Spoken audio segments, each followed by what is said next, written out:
No longer will tens of thousands of Americans in uniform be asked to live a lie or look over their shoulder in order to serve the country that they love.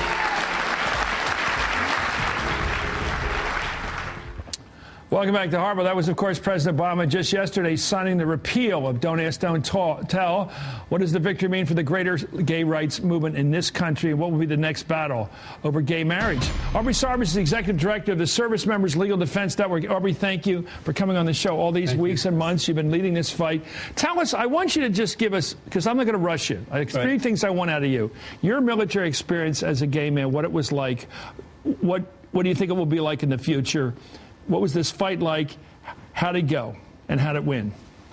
Well, Chris, I served in the early 60s. I was a rifleman. I pulled guard duty on the DMC in South Korea, a mile from the border at the north. At that time, gays and lesbians were excluded from military service by regulation. There's no statute. It was a regulation. I remember going in, you were given a form, and one of the questions on that form was, do you have homosexual tendencies, or have you ever? Yeah. And if you checked yes, you were sent to the psychiatrist to see if you were being truthful, or if you were one of those guys who didn't want to go to Vietnam. Wow. What did that feel like to be subjected to that kind of questioning?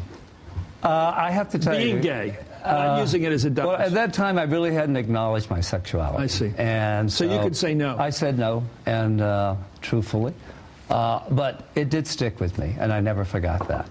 And even at that moment, I knew there was an element of dishonesty in me in checking no, even though I hadn't acknowledged it to myself. Yeah. And I also knew that it wasn't fair, and that was something that never went away. It wasn't fair to make you lie. No, it's not. It's never fair to make someone lie, basically about who they are.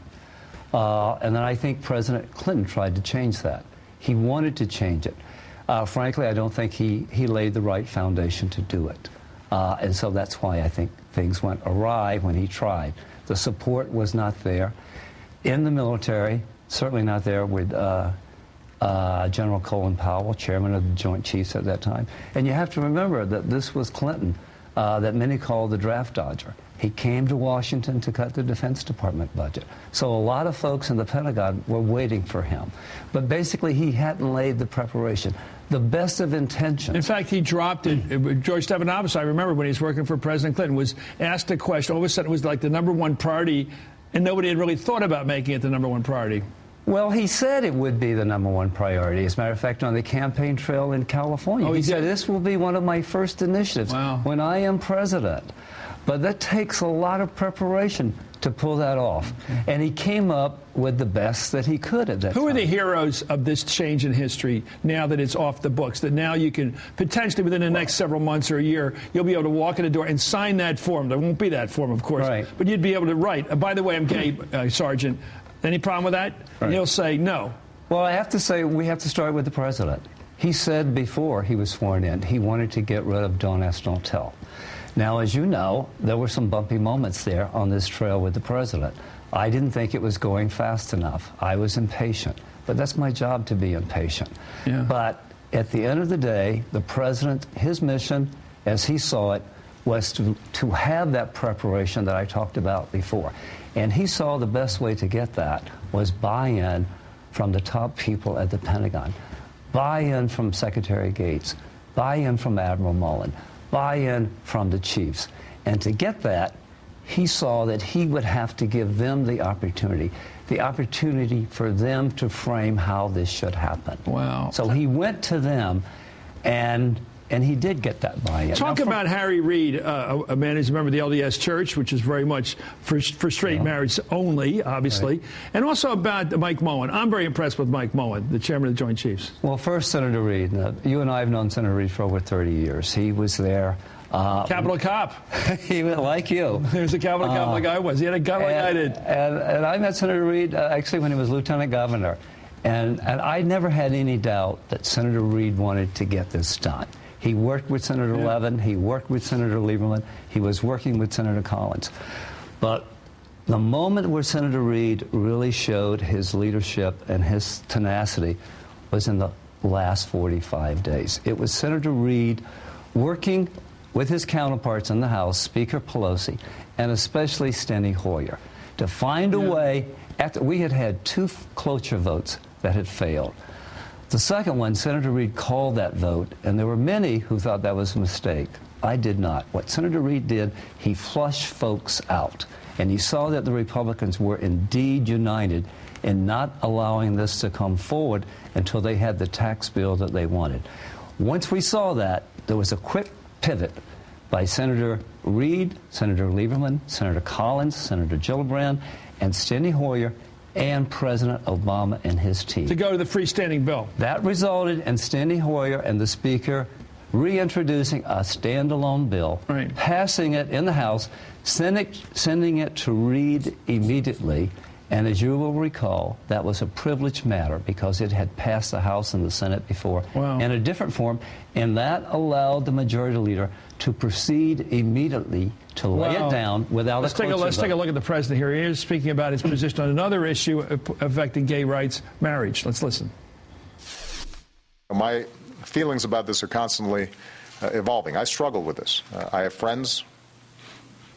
I have people who work for me who are in powerful, strong, long-lasting gay or lesbian unions.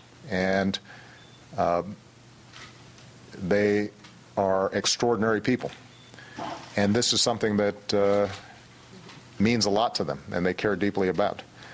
At this point, what I've said is that my baseline is a strong civil union that provides them the protections and the legal rights that married couples have, and I think that, I think that's the right thing to do.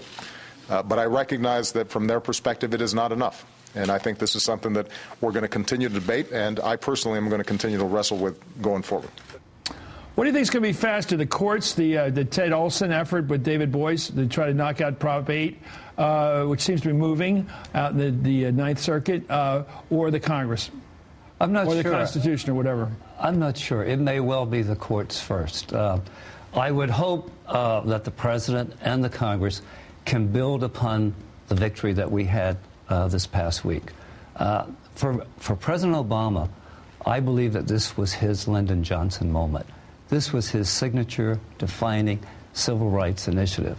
Wow. You and I were around in '64 and '68, but for President Obama and his generation, this is it. This is a defining civil rights legislation. And they look at it the same way. They do indeed. Civil rights. They don't see it as a controversy. No, they don't. And I hope the president will evolve on marriage. I'll say this, Chris. Well, the country's certainly evolving on open service. It has. That's the reason the Congress acted. I think the president there is being more political than he admits. I don't think it's his conscience. I think he's for gay marriage, same-sex marriage. I think he's waiting to see if the wheel is turning enough nationally for him to say yes. All right. Don't you? Absolutely. Okay. Can we go back to, you asked me about Admiral Mullen, just to Chairman of the Joint Chiefs. When he testified in February with Secretary Gates before the Senate Armed Services Committee, and he talked about integrity, the integrity of the individual, and the integrity of the institution. That was a defining moment. That changed the debate, and for me, I was sure we were going to get it. Well, one thing I would playing that tape for years because that was one of the moments. I agree. When Mike Mullen, this big tough guy, comes out there and says this is integrity issue, it's not gay liberation or anything like it. It's important to the country. We got to go over it. Okay, Chris. But thank you, sir. Okay, congratulations. thank you. You're one of the leaders of this thing, along with Mullen.